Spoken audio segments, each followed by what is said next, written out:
Canada's Auditor General sounding the alarm over how the federal government awards contracts. Policies exist to ensure fairness and transparency and value for Canadians, but they only work if they are followed.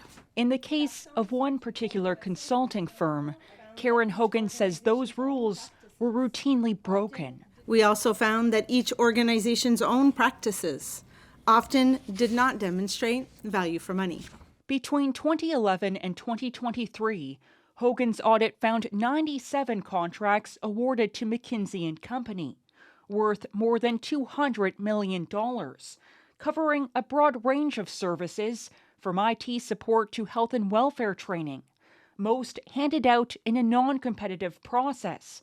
In fact, Hogan says several of the contracts appear to have been designed to favor the New York-based global management firm. Will the Prime Minister commit here and now no more money for McKinsey? Seizing on the auditor's scathing findings, the opposition is demanding action. When will they start respecting our public service and stop forking over money to rich consultants? If it all sounds familiar, that's because the government just came under fire for outsourcing.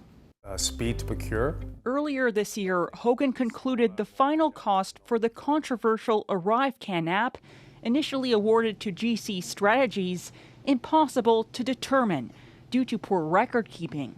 We're committed to protecting the integrity of procurement and expect public servants and all departments to operate at the highest standard and prioritize value for money for Canadians. In a statement to CBC News, McKinsey says it met the government's needs and delivered value for money. But the Auditor General doesn't see it that way, and she's reminding the public service to follow its own procurement rules.